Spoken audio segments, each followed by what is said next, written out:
Hello sir. నమస్తే. నమస్తే అమ్మా. నమస్తే.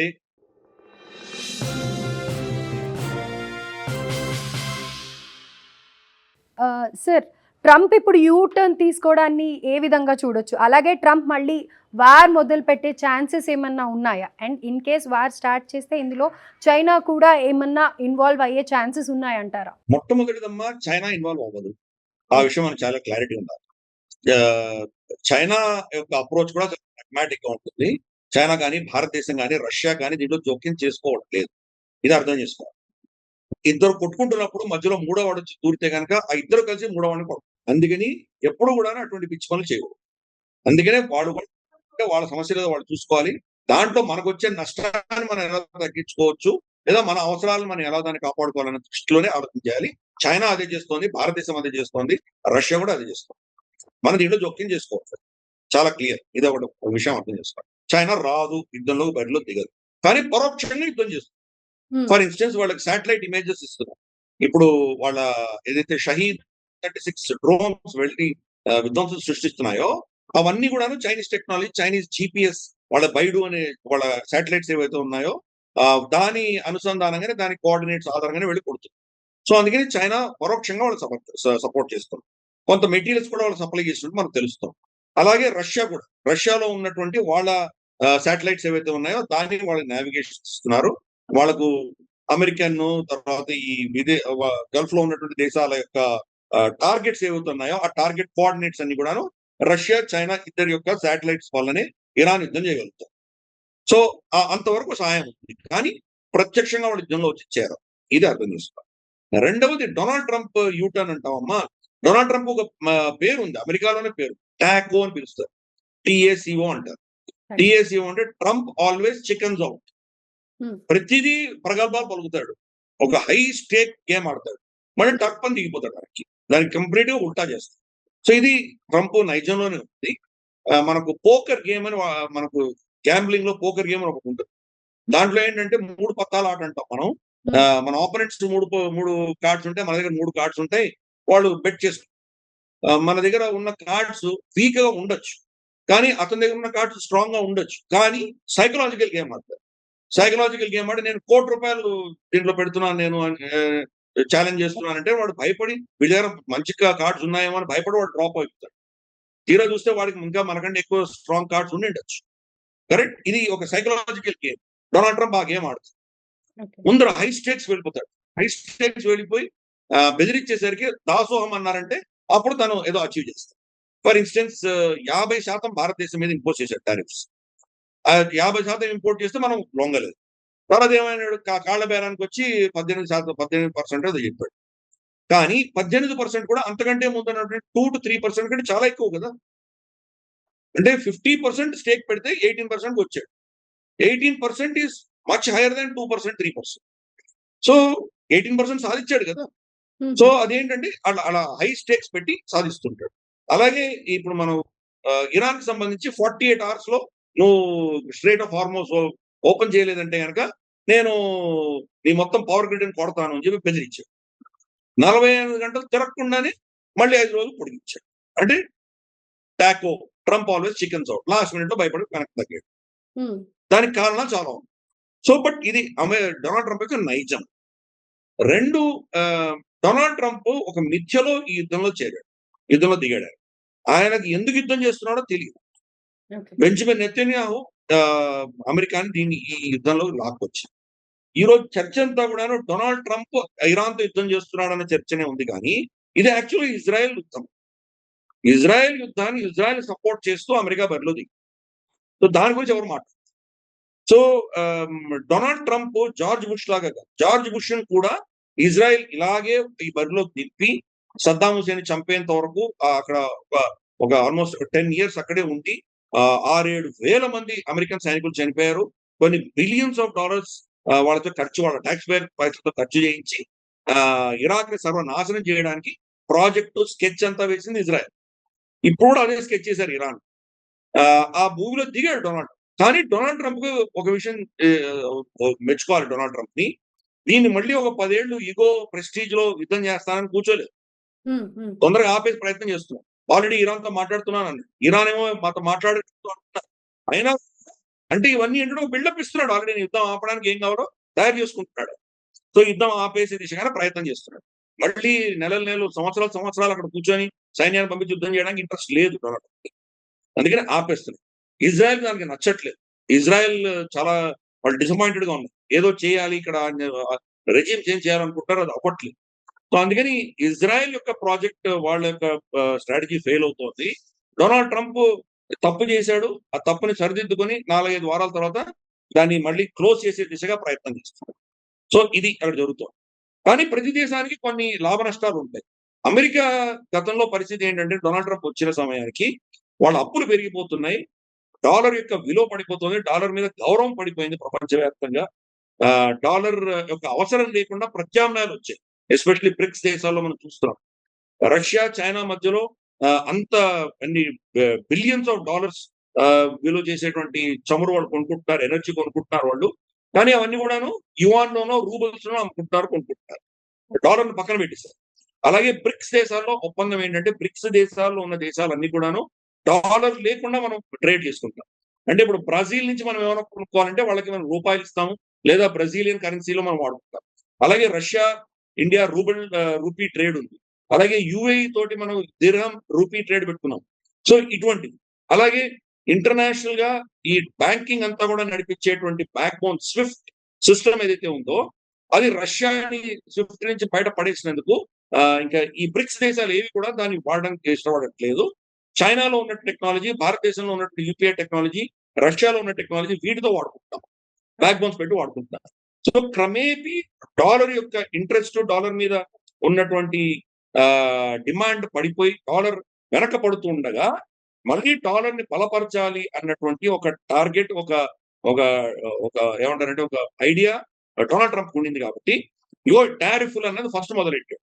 టారిఫ్లు మొదలుపెట్టి డిస్రప్షన్ మొదలుపెట్టాడు. ప్రపంచం అంతా అతలాకుతలం అయిపోయి డాలర్లు కావాలి, మళ్ళీ డాలర్లు అమెరికాకి వెళ్ళాలి అన్నటువంటి ఒక పరిస్థితి వచ్చింది.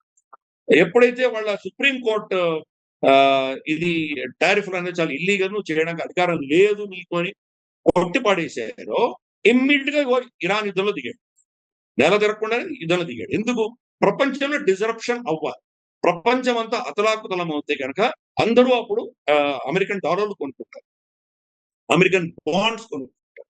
అమెరికన్ ఈ సంవత్సరం వాళ్ళు నాకు తెలిసి $2-3 ట్రిలియన్ వాళ్ళు అప్పులు తిరిగి ఇవ్వాలి. అప్పులు తిరిగి ఇవ్వాలి అంటే కనుక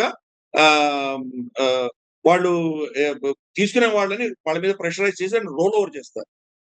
అప్పులు ఎవరికి అప్పులు తీర్చే పరిస్థితి లేదు. కానీ రోల్ ఓవర్ చేసినప్పుడు గతంలో ఉన్నటువంటి 1%, 2% ఇంట్రెస్ట్ కాకుండా రిస్క్ పెరిగింది, మాకు ఎక్కువ ఇంట్రెస్ట్ ఇవ్వాలి, 4%, 5% ఇంట్రెస్ట్ ఇస్తే గానీ మేము రోల్ ఓవర్ ఒప్పుకోము అని అనొచ్చు. అందుకని ఆ సమస్యలు ఉన్నాయి కాబట్టి డాలర్ మీద గౌరవము, డాలర్ అవసరము పెంచే దిశగా ఈ యుద్ధాన్ని వాడుకున్నాడు డొనాల్డ్. యుద్ధం అయింది. అందరూ ఇప్పుడు సడన్ గా డాలర్ కావాలి అనుకుంటున్నారు. ఇంకో ఉదాహరణ కూడా చూడొచ్చు మనం. సపోజ్ నా దేశాన్ని రన్ చేయడానికి నాకు 2 బ్యారెల్ల ఆయిల్ కావాలి. నా దగ్గర $120 ఉన్నాయి అప్పట్లో. అంటే యుద్ధం మొదలవ్వకముందు. $120 నేను 2 బ్యారెల్ కొనుక్కోగలను హ్యాపీగా. ఎందుకంటే $60 పర్ బ్యారెల్ ఉంది కాబట్టి. ఇప్పుడు 120కి వచ్చింది ఒక బ్యారెల్. అంటే నాకు అవసరం 2 బ్యారెల్లు. కానీ నా దగ్గర ఒక బ్యారెల్ కొనేంత పైసలు $120 మాత్రమే నా దగ్గర ఉంది. అంటే ఇంకొక $120 నేను కొనుక్కోవాలి, ఎక్కడో తెచ్చుకోవాలి. అంటే డాలర్ యొక్క అవసరం పెరిగింది. కాబట్టి డాలర్ వాల్యూ పెరుగుతుంది. నేను ఎక్కడి నుంచి కొనగలను? డాలర్ కొనాలంటే నేను ఏం చేయాలి? నా స్టాక్ మార్కెట్ల దగ్గర నుంచో, నా బంగారం దగ్గర నుంచో, ఇతరత్ర నా ఇన్వెస్ట్మెంట్స్ అవి తగ్గించి వాటిని అమ్మేసుకుని నేను డాలర్ కొనుక్కోవాల్సిన పరిస్థితి. అందుకని డాలర్ యొక్క డిమాండ్ పెంచే దిశగా యుద్ధాన్ని వాడుకుంటాం. అమెరికా చరిత్రలో చూసామంటే గత 30-40 సంవత్సరాలుగా చూసామంటే, ఎస్పెషల్లీ 1971 తర్వాత చూసామంటే వాళ్ళ దేశం ఎప్పుడు ఈ సంక్షోభంలోకి వెళ్తుందో, రెసిషన్ లోకి వెళ్తుందో, డాలర్ యొక్క ఇంపార్టెన్స్ తగ్గుతుందో అప్పుడు యుద్ధం చేస్తారు. ఏదో ఒక యుద్ధం చేశారంటే మళ్ళీ దాని ఇంపార్టెన్స్ పెరుగుతుంది. సో 2 ఒకటి డాలర్ యొక్క డామినెన్స్, డాలర్ యొక్క ఇంపార్టెన్స్ పెరుగుతుంది. 2 వాళ్ళ డిఫెన్స్ ఇండస్ట్రియల్ కాంప్లెక్స్, వాళ్ళ అస్త్రాలు అమ్ముకుంటారు. ఈ రోజు గల్ఫ్ అందరూ గతంలో ఎన్ని కొన్నారో మనకు తెలియదు, కానీ ఇప్పుడు ఇంకా ఎక్కువ కొంటున్నారు. వాళ్ళ కొనాల్సిన అవసరం ఉంది. కాబట్టి ప్రపంచం అంతా కూడా వాళ్ళని రక్షించుకోవడానికి అన్ని కొనడం మొదలు పెడతారు. ఏ దేశాల్లో యుద్ధాలు లేవో అవి కూడా కొనడం మొదలు పెడతారు. ఇప్పుడు టైవాన్కి కావాలి, ఫిలిప్పైన్స్ కావాలి, జపాన్కి కావాలి, కొరియాకి కావాలి. ఈ దేశాలందరూ చైనా ఎప్పుడు చిప్ మీద పడుతుందో తెలియదు కాబట్టి ఇంకా ఎక్కువ కొంటున్నారు. గతంలో కొన్నదానికంటే ఎక్కువ కొంటారు. దానివల్ల అమెరికన్ ఇండస్ట్రీ పెరుగుతుంది. సో ఇది వాళ్ళ మోడల్, అమెరికన్ మోడల్. అమెరికా అన్న దేశం 4 స్తంభాల మీద నడుస్తుంది. ఒకటి defence industrial complex, 2 oil, 3 pharmaceutical and insurance. Pharmaceutical insurance 2 వాళ్ళు ఇద్దరు జంట కవులు, ఇద్దరు కలిసి ఆ 2 కలిసి ఉంటాయి. 4వది వాళ్ళ banking and dollar, banking and currency. ఈ 4 స్తంభాల ఆధారంగానే అమెరికా అన్న దేశం నడుస్తుంది. కాబట్టి ప్రపంచంలో ఈ 4 స్తంభాల ఆధారంగానే ప్రపంచాన్ని వాళ్ళు శాసిస్తారు, కంట్రోల్ చేస్తారు. ఒక చార్టర్డ్ అకౌంటెంట్ గా నన్ను అడిగితే కనుక, ఏ అకౌంటెంట్ అడిగితే కనుక, మనకు బ్యాలెన్స్ షీట్ వేసామంటే దాంట్లో మీ ఆదాయం కంటే మీ అప్పులు ఎక్కువ ఉంటే కనుక మీరు దివాళా తీశారని చెప్తారు. మీరు ఎప్పుడు కూడాను ఆ అప్పులు తీర్చలేరు. మీకు వచ్చే ఆదాయం చాలా తక్కువ, కానీ అప్పులు చాలా విపరీతంగా ఉంటాయి, దాన్ని తీర్చలేరు మీరు.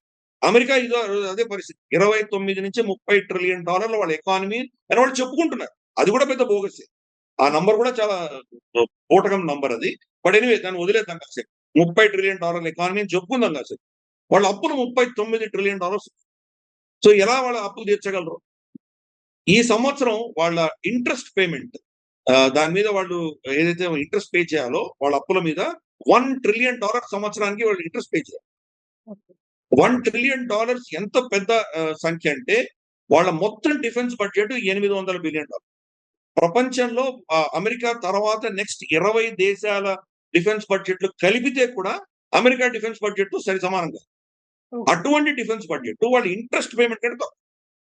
వాళ్ళ దేశంలో హెల్త్, వాళ్ళ ప్రజలకు ఆరోగ్యము చూడవలసింది, వాళ్ళ ఎడ్యుకేషన్, బేసిక్ ఇన్ఫ్రాస్ట్రక్చర్, వాళ్ళ రోడ్లు, హైవేలు, వాళ్ళ బ్రిడ్జులు, తర్వాత ఎయిర్పోర్ట్లు, ఈ బేసిక్ ఇన్ఫ్రాస్ట్రక్చర్ మీద ఖర్చు పెట్టినంతా కూడాను $1 ట్రిలియన్ తక్కువ. సో వాళ్ళు ఎన్ని అప్పుల్లో కూరుకున్నారో అర్థం చేసుకోవచ్చు. అంటే ఫ్యూచర్ జనరేషన్స్ ఆదాయాన్ని కూడా ఈ రోజే వాళ్ళు ఖర్చు పెట్టేశారు. రాబోయే తరాలు కూడా ఈ అప్పులు తెచ్చుకుంటూనే కూర్చోవాలి. అటువంటి పరిస్థితి అమెరికా. కానీ డాలర్ బలపడుతుంది. ఎలా సాధ్యమైందంటే ఇది గుండాగర్ది. మనకు మామూలుగా ఉన్నటువంటి వ్యక్తికి ఉన్నటువంటి రూల్స్ అక్కడ అప్లై చేయవు, అప్లై అవ్వవు. ప్రపంచవ్యాప్తంగా ఉన్నటువంటి ఇంటర్నేషనల్ సిచ్యుయేషన్ ఎలా ఉంటుందంటే బలవంతుడిని గౌరవిస్తారు. బలవంతుడి దగ్గర ఉన్నది సేఫ్ ఇన్వెస్ట్మెంట్ అనుకుంటారు. అందుకని అమెరికాలో ఇన్వెస్ట్ చేస్తారు. అమెరికాలో ఇన్వెస్ట్ ఇప్పుడు గల్ఫ్ దేశాల్లో అన్ని ట్రిలియన్స్ ఆఫ్ డాలర్స్ వాళ్ళు ఇన్ని సంవత్సరాలుగా వాళ్ళ సంపాదన అంతా కూడా అమెరికన్ బాండ్స్ లో ఉన్నాయి. వాళ్ళకి ఎప్పుడు తిరిగి వచ్చేటువంటి సమస్య లేదు.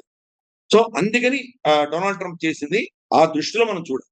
ఏదో ఇరాన్ కి వ్యతిరేకంగానో, ఇరాన్ ఏదో న్యూక్లియర్ బాంబులు, ఇరాన్ ఒక రాక్షస శక్తిని మేము తీసేసామనో ఇవన్నీ కాకమ్మ కబురు. అమెరికా యుద్ధం చేయడానికి ఏం సాకులు చెప్తుందో ఆ సాకులు కానే కాదు ఇప్పుడు కూడా. దానికి అసలైన సాకులు, అసలైన కారణాలు వేరే ఉంటాయి. అసలైన కారణం ఇది. వాళ్ళ దేశంలో డాలర్ యొక్క ఇంపార్టెన్స్ ప్రపంచవ్యాప్తంగా పడిపోతుంది కాబట్టి దాన్ని రెస్టార్ట్ చేయవలసిన ఆవశ్యకత ఉన్నది. వాళ్ళ ఇండస్ట్రీ మీద డిమాండ్స్ పెరగాలి. ఈ డిఫెన్స్ ఇండస్ట్రియల్ కాంప్లెక్స్ వాళ్ళు విపరీతంగా వీళ్ళు అమ్మకాలు చేసుకోవాలి. కాబట్టి దానికోసం యుద్ధం చేశారు. ఈ యుద్ధాన్ని జార్జ్ బుష్ లాగా 20 సంవత్సరాలు తీసుకెళ్ళడు, క్లోజ్ చేసేస్తాడు. రాబోయే వారం 10 రోజులు క్లోజ్ చేసేస్తాడు. డొనాల్డ్ ట్రంప్ దానికి కూడా చాలా కేపబుల్. ఎంత అగ్రెసివ్ వెళ్ళగలడో అంత అగ్రెసివ్ గా మళ్ళీ దాన్ని క్లోజ్ కూడా చేయగలిగిన కెపాసిటీ డొనాల్డ్ ట్రంప్ దగ్గర ఉన్నది. అందుకనే ఆయనకు చెప్పాను కదా, ఆయనకి ట్యాగ్ ఆన్ పేరు, Trump always chicken soft. So బెదిరిస్తాడు, బాగా బెదిరించి డీల్ చేసుకుంటాడు. అవ్వలేదంటే కానీ కాళ్ళబేరానికి వస్తాడు. సో ఈ యుద్ధం బహుశా వైండ్ డౌన్ చేసే ప్రయత్నం మొదలు పెట్టాడు. కానీ ఇరాన్ ఏం షరతులు పెడుతుందో ఆ షరతులు నిజంగా అమెరికా ఒప్పుకునేటువంటి పరిస్థితి ఉందా లేదా. 2, ఇజ్రాయెల్ ఎలా ప్రవర్తిస్తుందో మనకు తెలియదు. ఎందుకంటే ఇప్పుడు కనుక యుద్ధం ఆగిపోయిందంటే మళ్ళీ ఇజ్రాయెల్ కి ఇరాన్ ని కొట్టి ఇరాన్ లో ఏదైనా వాళ్ళు మేజర్ స్ట్రక్చరల్ చేంజెస్ చేయాలంటే కనుక ఆ ఆపర్చునిటీ 10 ఏళ్ళ దాకా రాకపోవచ్చు. 10 సంవత్సరాలు పడుతుందో, ఎంత సంవత్సరాలు పడుతుందో మనకు తెలియదు. కాబట్టి 4-5 రోజుల్లో వాళ్ళకు ఉన్నటువంటి ఆపర్చునిటీ విండో ఏదైతే ఉందో దాన్ని వాళ్ళు వదులుకోండి. ఈ 4-5 రోజుల్లో వాళ్ళు ఎటువంటి విధ్వంసం సృష్టిస్తారో, దానికి ఇరాన్ ఎటువంటి వాళ్ళ ప్రతిక్రియ ఉంటుందో, ఇవన్నీ కూడాను అన్నోన్ ఫ్యాక్టర్స్. కానీ డొనాల్డ్ ట్రంప్ మొదలు పెట్టాడు, ప్రయత్నం చేస్తున్నాడు, యుద్ధం ఆపేటువంటి ప్రయత్నం మొదలు పెట్టాడు. ఇన్ని ఫ్యాక్టర్స్ ఉన్నాయి. ఇజ్రాయెల్ ప్రవర్తన, ఇరాన్ ప్రవర్తన, ఇవన్నీ కూడాను ఎలా ఏ దిశగా వెళ్తే మనకు తెలియదు. We have to wait and watch.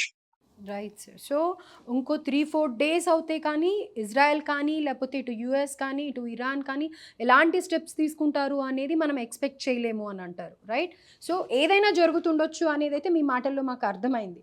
Correct. ఇది ఏ దిశగా వెళ్తుందో మనం చెప్పడం, ప్రెడిక్ట్ చేయడం చాలా కష్టం. కానీ డొనాల్డ్ ట్రంప్ ఒక అటెంప్ట్ చేస్తున్నాడు, దాన్ని మనం స్వాగతించాలి.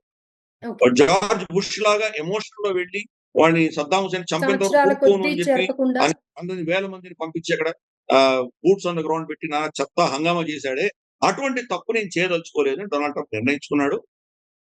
ఆ మేరకు మనం అతన్ని అప్రిషియేట్ చేయాలి. సరే తప్పు చేశాడు. యుద్ధం స్టార్ట్ చేయడమే చాలా తప్పు. అయిపోయింది. ఇప్పుడు 4 వారాలు అయింది. ఇప్పుడు ఏం చేస్తాం? దీన్ని అంటే ఎలా సార్ ఇక్కడ ఆపాలి అన్న నాకు ప్రయత్నం ఇంకొక చేయాలి. Doubt sir. ఇప్పుడు ఇరాన్ ఏమో మేమేం తగ్గము, మేము ఇంకో 2 ఏళ్ళైనా సరే మేము యుద్ధం చేస్తాము, అంత కెపాసిటీ మా దగ్గర ఉంది అని చెప్పేసి ఇరాన్ కూడా తగ్గకుండానే ఉంది కదా సార్. మరి అలాంటప్పుడు మరి ఆ 4 డేస్ ఆర్ 1 వీక్ స్పాన్‌లో నిజంగా కాంప్రమైజ్ అయ్యే సిట్యుయేషన్ వస్తుందంటారా? అంటే ఇరాన్‌కి ఎంత కెపాసిటీ ఉంది? మీ దగ్గర అస్త్రాలు ఉండొచ్చు. కానీ మీ ఎకానమీ పరిస్థితి ఏంటి? మీ ప్రజల పరిస్థితి ఏంటి? హ్మ్. మీకు అక్కడ పేదరికం వచ్చేసి ఆహారం లేకుండా, నీళ్లు లేకుండా, ఉద్యోగాలు పోయి, మీకు ధరలు విపరీతంగా వచ్చేస్తే గనక ఆ ప్రజలు ఏమవుతారో ఆ దేశం ఏమవుతుంది. ఓకే. కాబట్టి ఇరాన్ కూడా ఆపర్చునిటీ ఉంటే యుద్ధం ఆపడానికి వాళ్ళు కూడా ప్రయత్నం చేస్తారు. ఓకే. కానీ వాళ్ళ గౌరవాన్ని భంగం కలగకుండా వాళ్ళు యుద్ధం ఆపే ప్రయత్నం వాళ్ళు కూడా చేస్తారు. ఎవరు కూడాను ఊరికే యుద్ధం చేసినందువల్ల ఇరాన్‌కి వచ్చే లాభం ఏమీ లేదు. ఇంకొక వారం, 2 వారాలు యుద్ధం చేశారంటే ఇంకా నష్టపోతుంది ఇరాన్. ఓకే. వాళ్ళ యొక్క ఆయిల్ ఫీల్డ్ కబ్జా చేసుకోవచ్చు. కర్క్ ఐలాండ్‌ని క్యాప్చర్ చేసుకోవచ్చు. తర్వాత మనకు వాళ్ళ ఎలక్ట్రిసిటీ గ్రిడ్‌ని కొట్టొచ్చు. వాళ్ళ వాటర్ వీటిని కొట్టొచ్చు. వాళ్ళ రిజర్వాయర్స్‌ని కొట్టొచ్చు. ఈరోజు ఆల్రెడీ తెహరాన్‌లో విపరీతమైన నీటి ఎద్దడి ఆల్రెడీ ఉంది. యుద్ధం రాకముందు నుంచి కూడా ఉంది వాళ్ళకి. ఓకే. నిజంగా అక్కడి నుంచి వలస వెళ్ళిపోవాలన్నటువంటి పరిస్థితి. వాళ్ళకి సోర్స్ ఆఫ్ వాటర్ లేదు తెహరాన్. బిగ్గెస్ట్ సిటీ ఆ దేశంలో. కాబట్టి అటువంటి పరిస్థితుల్లో వాళ్ళ వాటర్ సోర్స్‌ని కొడితే ఏమవుతుంది? కాబట్టి యుద్ధం వెళ్ళిందంటే గనక ఇరాన్ కూడా గణనీయంగా నష్టపోతుంది. ఇప్పుడే చాలా నష్టపోయింది. ఇంకా నష్టపోతుంది. వాళ్ళు ఆ స్టేట్మెంట్స్ ఎందుకు ఇస్తారంటే గనక మాలో వీక్‌నెస్ ఉంది. మేము యుద్ధానికి భయపడుతున్నామని మీరు అనుకోకండి అని ఒక మెసేజ్ ఇవ్వడానికి వాళ్ళు అటువంటి స్టేట్మెంట్ ఇచ్చారు. కానీ రేపు ట్రంప్ గనక ఒక రీజనబుల్‌గా ఏదో ఒక డీల్ చేసుకుందాము, మాట్లాడుకుందాము అన్నటువంటి పరిస్థితిలో డొనాల్డ్ ట్రంప్ వస్తే వీళ్ళు కూడా మాట్లాడడానికి సిద్ధంగానే ఉన్నారు. రైట్. కాకపోతే ఇరాన్ జస్ట్ అమెరికాని ప్రిటెండింగ్. నమ్మడానికి సిద్ధంగా లేదు. రైట్. ఆ! అమెరికాని నమ్మడానికి సిద్ధంగా లేదు. ఎందుకంటే గతంలో సంతకం పెట్టి అగ్రీమెంట్, యూరోప్ కూడా దానికి గ్యారంటీ ఇచ్చినటువంటి జేసీపీఓఏ అగ్రీమెంట్ ఏదైతే ఉందో, బరాక్ ఒబామా సమయంలో సంతకం పెట్టినటువంటి న్యూక్లియర్ అగ్రీమెంట్ ఏదైతే ఉందో, డొనాల్డ్ ట్రంప్ రాగానే దాన్ని చించి పడేసారు. ఓకే. ఈ రోజు డొనాల్డ్ ట్రంప్ తోటి ఏదైనా ఒప్పందం చేసుకుంటే రేపు పొద్దున్న లేచి డొనాల్డ్ ట్రంప్ దాన్ని చించేసి మళ్ళీ యుద్ధం చేయడం ఏమైనా గ్యారంటీ ఉందా ఇరాన్‌కి? హ్మ్. అందుకని అమెరికా నమ్మడానికి సిద్ధంగా లేదు. గత సంవత్సరం కూడా జూన్‌లో వాళ్ళు అమెరికాతో చర్చలు చేస్తూ ఉండగా, చర్చల మధ్యలో యుద్ధం చేశారు. 12 రోజులు యుద్ధం జరిగింది. ఇప్పుడు కూడా చర్చలు జరుగుతూ ఉండగా ఇన్‌ఫాక్ట్ ఒమాన్ విదేశాంగ మంత్రి అయిపోయింది, ఒప్పందాలు అయిపోయినాయి. ఇంకా అసలు ఇరాన్ ఒప్పేసుకుంది ఇవన్నీ కూడాను. ఇంక యుద్ధానికి అవసరం లేదు అని చెప్పిన 24 గంటల్లో యుద్ధం మొదలైంది. హ్మ్. కాబట్టి అమెరికాని ఈరోజు ఇరాన్ నమ్మేటువంటి పరిస్థితిలో లేదు. ఓకే. వాళ్ళకి గ్యారంటీలు ఎవరు ఇవ్వరు. సో దాంట్లో చర్చలు జరుగుతాయి. బహుశా గల్ఫ్ దేశాలు, యూరోప్, చైనా, రష్యా, బహుశా భారతదేశం మనకు తెలీదు. వీళ్ళందరిని ఇన్వాల్వ్ చేస్తుందా ఇరాన్? వీళ్ళందరూ గ్యారంటీ ఇస్తేనే నేను ఒప్పుకుంటాను. అమెరికా మాట నేను వినను. ఇటువంటివేమో ఉండొచ్చక్కడ. సో ఎనీవే ఒక ప్రయత్నం అయితే డొనాల్డ్ ట్రంప్ మొదలుపెట్టాడు. రాబోయే 4, 5 రోజుల్లో బహుశా ఈ చర్చలు ఈ దేశాలన్నీ కూడాను ప్రత్యక్షంగా కాకపోయినా పరోక్షంగా అయినా చర్చలు చేస్తారు. ఫ్రాన్స్, ఇటలీ కూడా టచ్‌లో ఉన్నాయని తెలుస్తోంది. పాకిస్తాన్ ఒక ఆఫర్ ఇచ్చింది. బహుశా అమెరికాను, ఇరాన్ ఇద్దరు ఇస్లామాబాద్‌లో వచ్చి మీరు చర్చించుకోండి అని ఒక ఆఫర్ ఇచ్చారు. మనకు తెలీదు ఇది ఏ దిశగా వెళ్తుందో మనం చెప్పలేము. ఇవన్నీ కూడా ఏంటంటే డెవలపింగ్ స్టోరీస్. కానీ ఒక అటెంప్ట్, ఒక ప్రయత్నం డొనాల్డ్ ట్రంప్ చేశాడు. ఇరాన్ దాన్ని కంప్లీట్‌గా తిరస్కరించింది. పబ్లిక్‌గా ఏం చెప్పినా గాని కూడా పరోక్షంగా మాత్రం ఒక విధమైనటువంటి చర్చలు చూద్దాం, మాట్లాడి చూద్దాం వీళ్ళేమంటారో. మా డిమాండ్స్ ఇవి, మీ డిమాండ్స్ ఏంటి? ఎక్కడైనా కామన్ గ్రౌండ్ ఉందా అన్న ప్రయత్నం తప్పకుండా ఇరాన్ కూడా చేస్తుంది. రైట్. ఒకవేళ గనక అది ఏదో కామన్ మధ్యవర్తులు సాధించగలిగితే బహుశా అది తగ్గుముఖం పట్టేటువంటి అవకాశాలున్నాయి. లేదంటే గనక యుద్ధం సాగుతుంది కొంతకాలం. దానివల్ల అమెరికా నష్టపోతుంది. ఇరాన్ ఆఫ్ కోర్స్ నష్టపోతుంది. ఆ గల్ఫ్ దేశాలు నష్టపోతాయి.